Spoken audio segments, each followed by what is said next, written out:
बिहार का शिक्षा बजट 68,000 करोड़ का है, लेकिन विपक्षी विधायक और एमएलसी की तो बात छोड़ दीजिए, सत्तारूढ़ दल के जेडीयू और बीजेपी के जो एमएलसी है उनका कहना है कि बजट हमारा बढ़ा है, उससे क्या फर्क पड़ता है। ना तो आप कंप्यूटर शिक्षकों की सेहत सुधार पाए, ना उनको फायदा पहुंचा पाए, न बिहार के स्कूलों में कंप्यूटर की पढ़ाई चल रही है। संगीत शिक्षक तो बहाल हैं, लेकिन संगीत के इंस्ट्रूमेंट नहीं है। और जो शिक्षकों की समस्या है, उन शिक्षकों की समस्या पर आप कुछ भी नहीं कर रहे हैं, और यह सरकार की बदनाम करने की कोशिश है। विपक्षी विधायकों ने भी मंत्री पर जोरदार हमला बोला और सदन में खूब हंगामा हुआ। और एक दिनों से शिक्षक के मुद्दे पर, शिक्षकों के मुद्दों पर नहीं हो रहा है, कई दिनों से हंगामा हो रहा है सदन में। सुनील कुमार को लोग चुप करा दे रहे हैं, लेकिन सुनील कुमार ने भी ऐलान किया, वही उसी अंदाज में जिस अंदाज के लिए वो जाने जाते हैं। सुनील कुमार ने भी कह दिया, संगीत शिक्षकों को लेकर, कंप्यूटर शिक्षकों को लेकर, आम शिक्षकों को लेकर बिहार के शिक्षा बजट और शिक्षकों के वेतन वृद्धि और सुविधाओं को लेकर मंत्री जी ने कहा ये सब कुछ बताएंगे। बिहार में आखिर क्यों शिक्षा मंत्री बार बार घिर रहे हैं, जवाब नहीं जुट रहा है, शिक्षक अलग परेशान है, सब कुछ बताएंगे सदन में क्या हुआ। जी नमस्कार, मैं हूं विपुल कुमार और आप देख रहे हैं सूर्य बिहार डिजिटल न्यूज़। अब हम बिहार के तमाम शिक्षक साथी, तमाम अभिभावक, तमाम बच्चे और तमाम बिहार का बुद्धिजीवी दर्शकों से मेरा आग्रह है, ये आपका चैनल है, आपके प्यार आशीर्वाद से ये चैनल लगातार आगे बढ़ रहा है। लेकिन अभी भी हमारे ऐसे 80% दर्शक हैं जो चैनल को देखते ज़रूर हैं, लाखों की संख्या में इस चैनल को रोजाना देखा जाता है, लेकिन अभी भी 80% ऐसे दर्शक हैं जो चैनल को यूट्यूब पर सब्सक्राइब नहीं किए हैं। वैसे सब तमाम लोगों से आग्रह है कि आप अगर अभी तक इस चैनल को यूट्यूब पर सब्सक्राइब नहीं किए हैं तो सब्सक्राइब कर लीजिए, बेल आइकन को दबा लीजिए। अगर आप हमें फेसबुक पर देखते हैं तो पेज को फॉलो करना ना भूलें। हम इंस्टाग्राम पर भी है, आप हमें वहाँ भी देख सकते हैं। अब आपको खबर विस्तार से बताने जा रहे हैं। बिहार के शिक्षकों के हित में सदन में कई दिनों से हंगामा चल रहा है, चाहे वो माले विधायक संदीप सौरभ हों या फिर बीजेपी के जो एमएलसी हैं नवल किशोर यादव और नीरज कुमार, तमाम लोग, संजीव कुमार, तमाम लोग जो है शिक्षा मंत्री से पर सवाल दागते रहे कि नीतीश कुमार की सरकार 68,000 करोड़ का शिक्षा बजट जारी किया, बनाया है, जो सभी विभागों को सबसे बड़ा है, लेकिन फायदा क्या हो रहा है? ना शिक्षक खुश हैं, ना बच्चे खुश हैं, ना अभिभावक खुश हैं। हम शिक्षकों की बहाली पर बहाली किए जा रहे हैं, कंप्यूटर के लिए अलग शिक्षकों की बहाली करेंगे, लेकिन उनका वेतन वो भी खुश नहीं है जो बहाल हुए। संगीत शिक्षक बहाल कर दिए, लेकिन स्कूल में जो संगीत शिक्षक हैं, किसी स्कूल में ना तबला है, अगर कहीं तबला है तो हारमोनियम नहीं है, कुछ भी नहीं है। शिक्षक बहाल कर दिए, इंस्ट्रूमेंट नहीं है। कंप्यूटर के शिक्षक बहाल कर दिए, कंप्यूटर नहीं है। तो आप कर क्या रहे हैं और इस बजट का क्या मतलब? बच्चे स्कूल में पढ़ नहीं रहे हैं, और स्कूल में रोजाना शिक्षक जा रहे हैं लेकिन पढ़ नहीं रहे हैं। तो ऐसी शिक्षा नीति से और शिक्षा बजट से बिहार का क्या भला होगा? ये बिहार के विपक्ष के एमएलसी या विधायक नहीं बोल रहे हैं, बल्कि ये बात सत्तारूढ़ दल के विधायकों की भी है।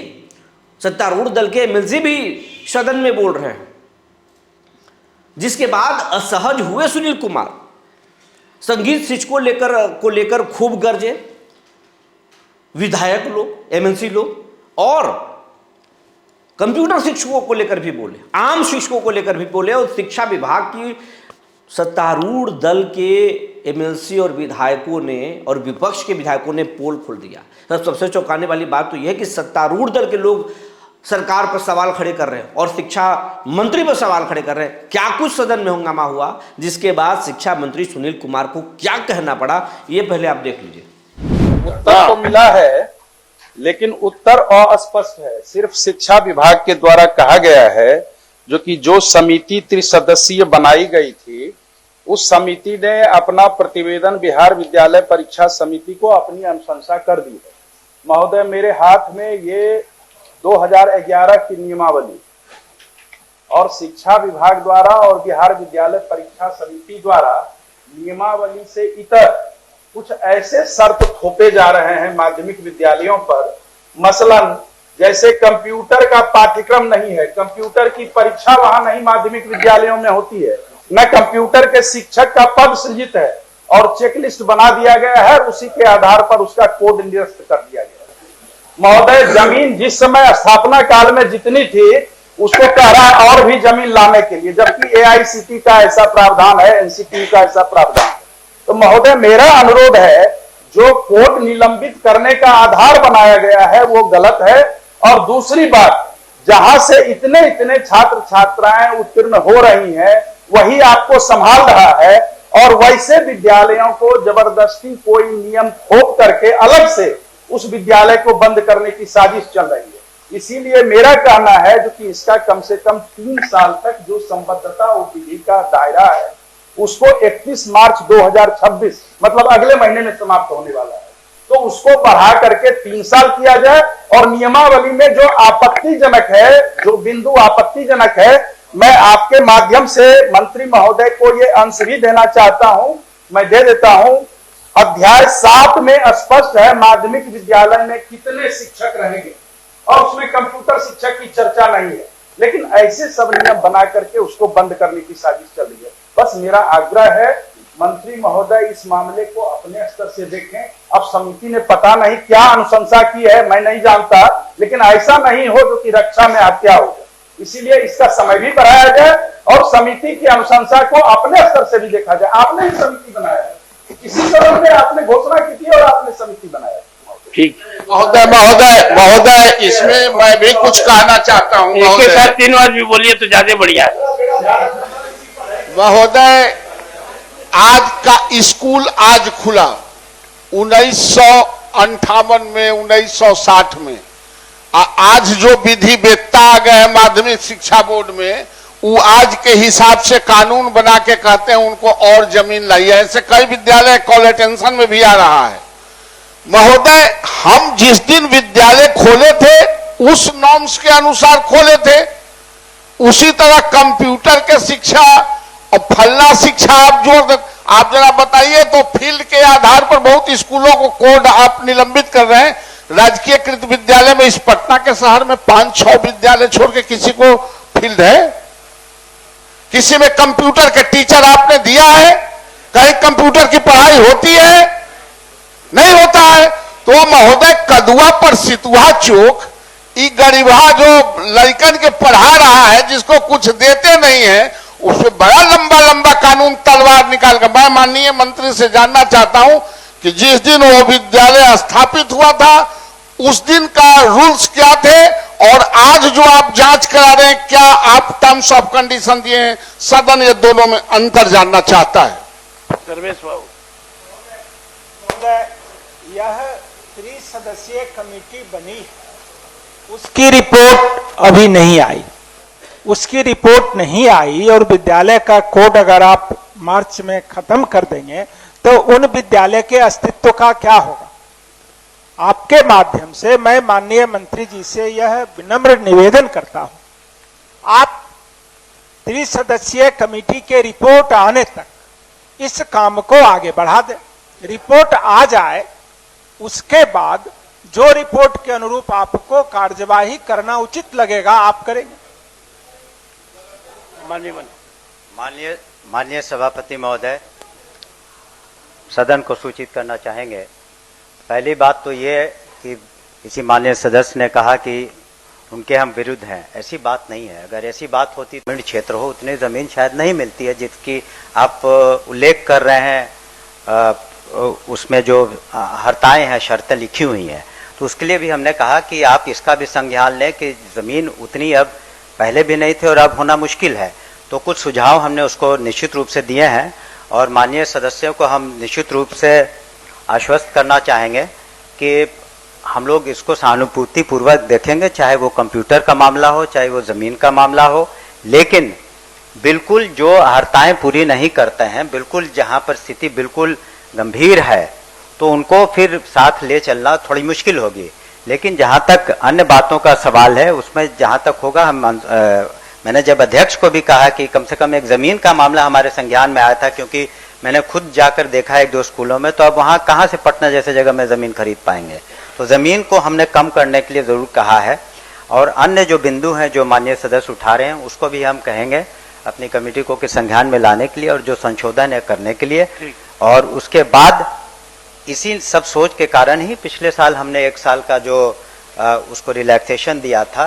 तो हमारा कतई इरादा नहीं है, ना ही विभाग का, कि किसी तरह से शिक्षा व्यवस्था जो काफ़ी समय से स्कूल चला रहे हैं वो किसी तरीके से प्रभावित हो।